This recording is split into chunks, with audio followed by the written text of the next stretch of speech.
A'udzubillahi minasyaitonirrajim. Bismillahirrahmanirrahim. Alhamdulillahi rabbil alamin. Wa sallallahu ala Muhammad wa ali Muhammad. Aqulu lakum assalamualaikum warahmatullahi wabarakatuh. A'izza'i talabah, ahlan bikum ma'ana. Selamat bergabung kembali dalam proses pembelajaran nahwu di Hauzah Al-Imam Shadiq alaihissalam. Semoga apa yang kita pelajari bisa bermanfaat untuk kita semua. Amin ya rabbal alamin. Ikhwanul talabah, saudara-saudara, teman-teman, murid-muridku yang saya cintai, yang saya banggakan.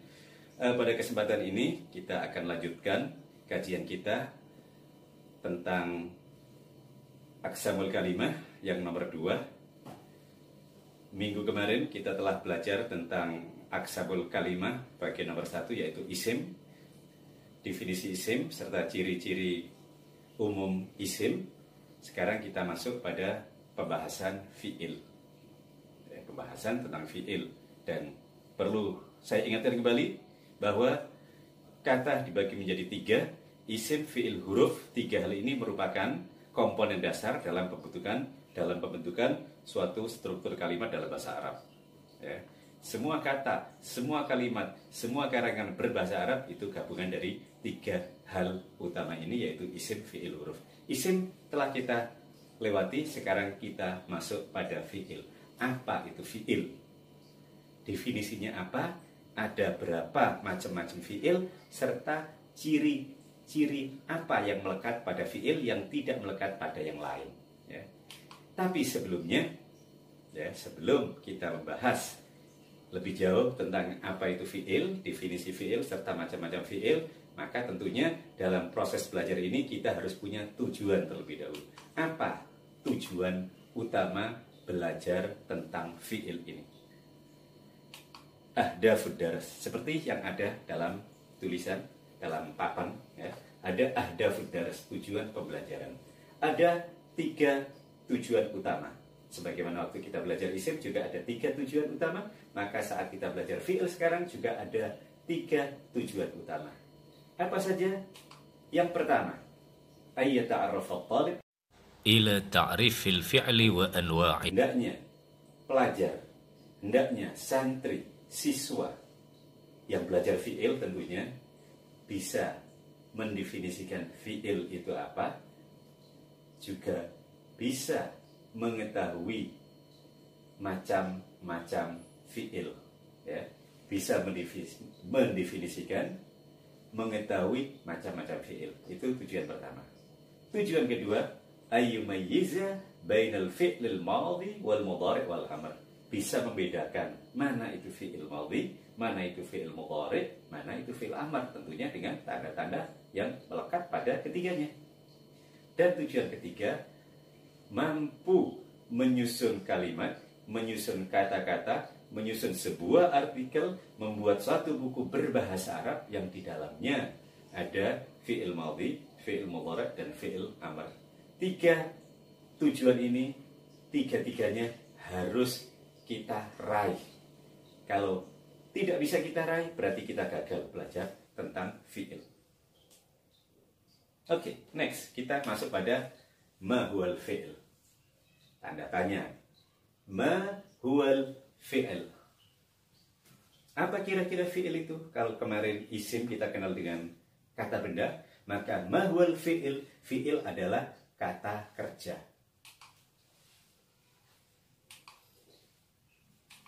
Definisi dari fi'il. Ma dalla ala hadatsin muqtarinin bi zaman.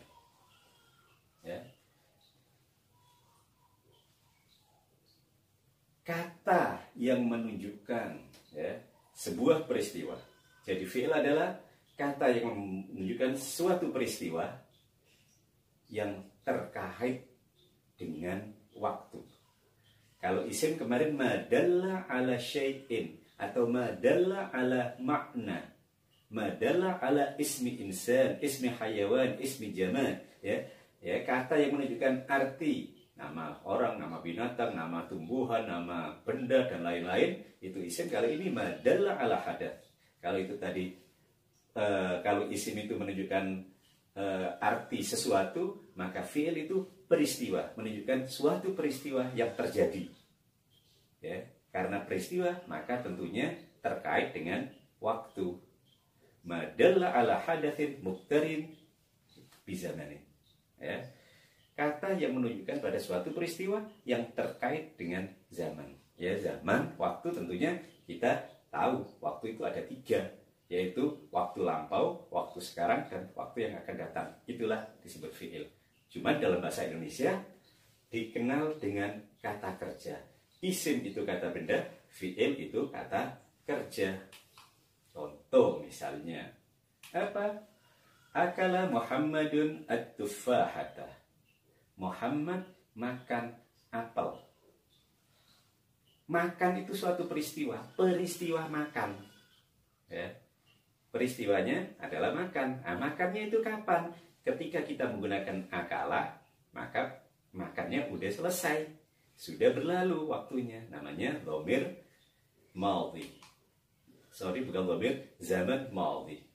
Akalat Fatimah tufaha. Lagi-lagi kita berikan contoh yang atas mudzakkar, yang bawah muannas untuk membedakan.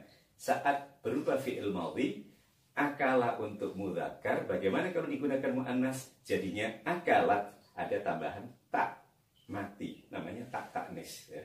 Akalat Fatimah at-tufaha. Ya'kulu Muhammadun at-tufaha. Kalau contoh pertama akala dan akalat adalah bentuk fi'il madhi, maka contoh berikutnya adalah ya'kulu Muhammadun at-tufaha. Ya'kulu bentuk fi'il mudhari. Bentuk fi'il mudhari berarti peristiwanya sedang terjadi. Muhammad sedang makan apel. Kalau pertama, Muhammad telah makan apel. Ta'kulu Fatimah at-tufaha. Ya, terbedakan lagi. Kalau tadi fi'il madhi akala untuk mudzakkar, akalat untuk muannas, ya. Ya'kulu fi'il mudhari untuk mudzakkar, ta'kulu ya, untuk muannas. Ta'kulu Fatimah at-tufaha. Contoh berikutnya, kul ya Muhammad at-tufaha. Kul adalah bentuk fi'il amr, kata perintah. Ya, kul, makanlah wahai Muhammad at-tufaha. Lihat, kul. Bagaimana kalau kita fi'il amr kita gunakan untuk muannas, jadinya kuli ya Fatimah at-tufaha. Wahai Fatimah, makanlah apel. Ini secara singkat ya, kita jelaskan secara singkat. Selanjutnya adalah setelah kita mengetahui definisi fi'il, kata kerja ya, adalah madalla ala hadatsin muqtarin bizaman, maka kita perlu tahu tanda-tanda fi'il, ciri-ciri utama fi'il yang tidak dimiliki oleh isim maupun huruf. Ciri ini hanya melekat pada fi'il.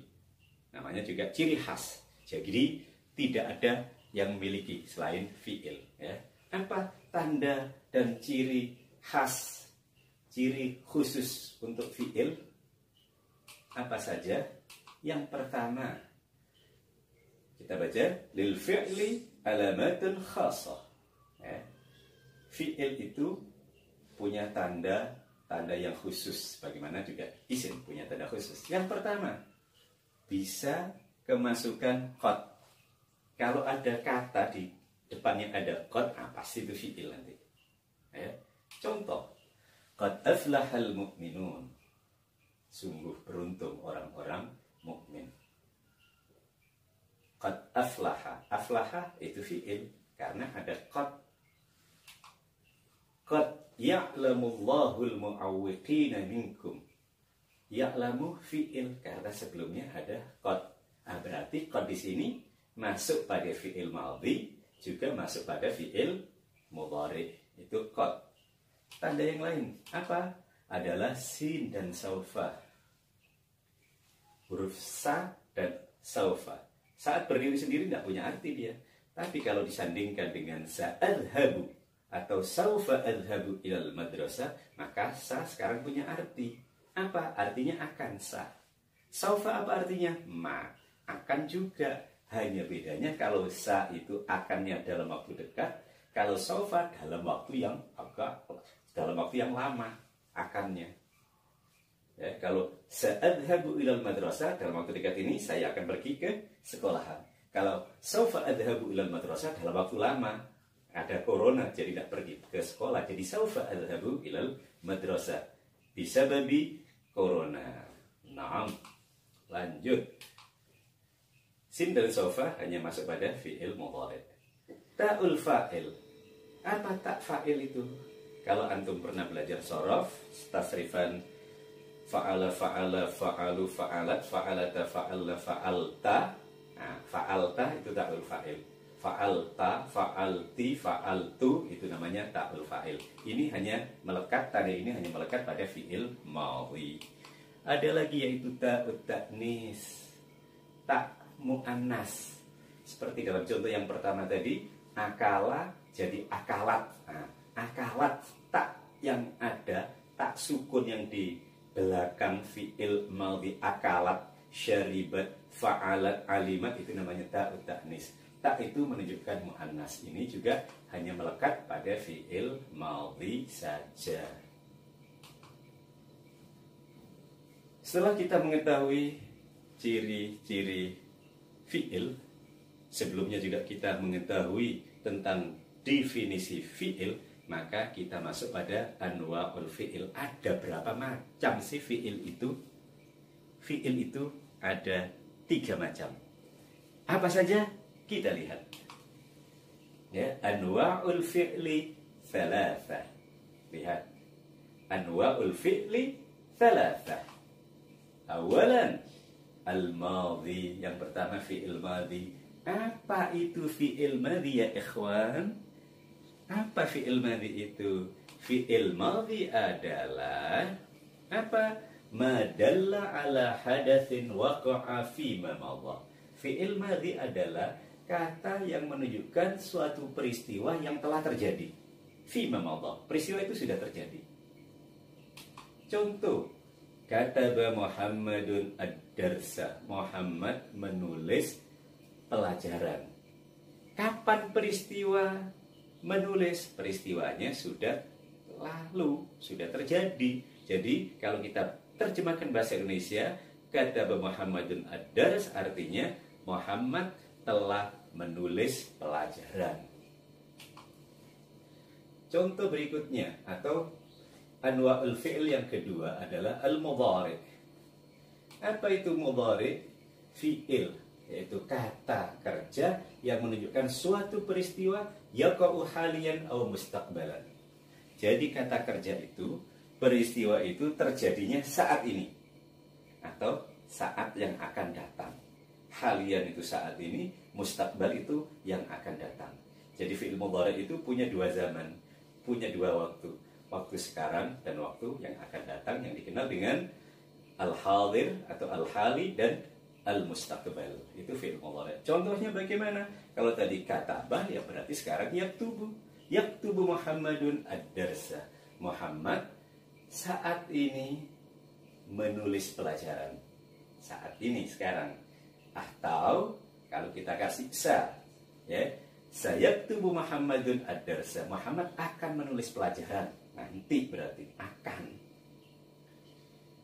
Di sini sengaja tidak kita tulis untuk mu'annas karena sudah kita lewati mu'annas. Supaya lebih ingat maka kita coba meskipun tanpa ada tulisan di sini, tapi kataba Muhammadun ad-darsa berarti saat mu'annas jadinya katabat Muhammad ad-darsa. Fi'il mudhari'nya yaktubu Muhammad ad-darsa berarti taktubu Fatimatu ad-darsa. Oh sorry, yang tadi bukan katabat Muhammad tapi katabat Fatimatu ad-darsa. Kalau fi'il amr bagaimana? Madalla ala hadatsin yaqa'u fil mustaqbal bi sighatil talab awil amr. Fi'il amr itu apa? Fi'il yang menunjukkan suatu peristiwa terjadinya, akan terjadi, mustaqbal, bisighah dalam bentuk permintaan atau perintah. Contoh misalnya uktub ad-dars. Uktub itu perintah. Ya Muhammad uktub dars. Wahai Muhammad, tulislah pelajaran. Itu perintah. Atau bentuknya permintaan. Uktub dars. Coba tolong tulis pelajaran. Nah, itu namanya fi'il amr. Ya. uktub dars. Jadi kita simpulkan di sini bahwa anwa'ul fi'il thalathah, madhi, mudhari' dan